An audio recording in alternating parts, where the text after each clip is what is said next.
Hi, I'm an old guy and I do maths, and today we're looking at a slightly different way of considering price discounts. To some extent, this is illustrated. Um, let's look at the question and um, I'll get into the business of illustrations. So, a price was discounted by 15% to $850. What was the original price?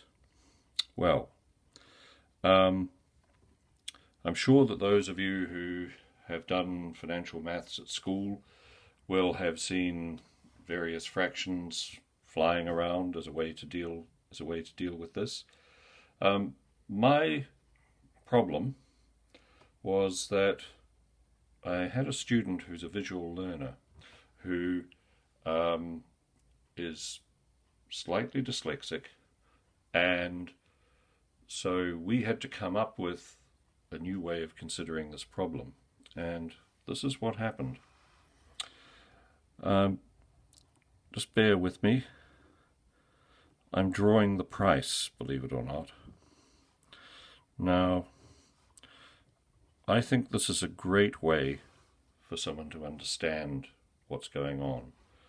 Now, if we accept that the $850 here is 85% of the price, the 85% comes from subtracting 15% from 100% of the price. So if we illustrate the 15% discount by doing this, we're left with 85%, which is equal to $850. Now let me go through that again. So our original price was 100%, and it is made up of $850 plus a 15% discount, whatever that amounted to. And this turned out to be a really good way to discuss this problem with this student who doesn't lack for intelligence or anything like that, but just has a way of seeing things that maybe isn't catered to by books. And I think in general it's a very good way of getting an understanding for how these problems work. Okay, so the key to this is to find out what 1% equals. Now, the question is, how do we do that? Well, we know that $850 is 85%. So if we take $850 and divide it by 85, that's going to equal 1%. Now, it's going to equal $10, but I'll do it on the calculator just so that you can see. Just get that into screen. Hopefully you can see that. 850, divided by 85, that gives us 10. So 1% of the total price here is equal to $10.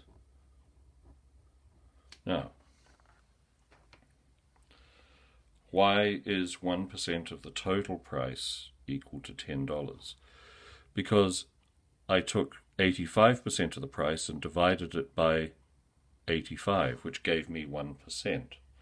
Now that I have that 1%, there are a whole pile of things that I can do with it. If I want to find out what the 15% discount was, I can do that. So the 15% discount is equal to 15 times 10, which is pretty straightforward. It's $150. That was the discount. That's a byproduct of this process. What was the original price? Well, it's the 85% plus the 15. So that can be worked out really, really simply. It's $850 plus $150, which equals $1,000.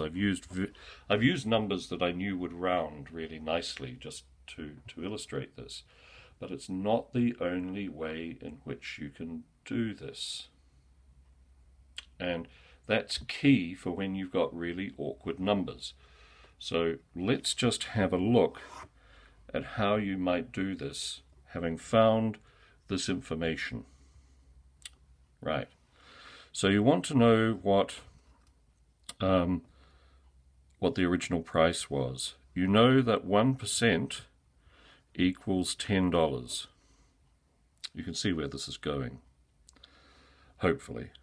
So 100% is going to equal 100 of those, which is going to equal $1,000, and that's your original price. And the key to doing this, the key to avoiding all of the fractions and everything, is to take this step by step, and if you can, find 1%. It's not a crisis if you can't. You can maybe find 5% if the thing's divisible by 5. If it's divisible by 3, well, you can find 3%, and then maybe you can divide that by 3. But ideally, you divide this number by the number of percents that are here, and that will give you 1%. And it may be that it's a horrible looking decimal. Don't round it. Wait until you get right to the end of the question, right to the point where you're answering before you round anything.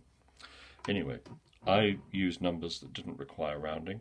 I hope you found this useful. I hope that this opens up understanding for people who are blinded by fractions, as a lot of people are.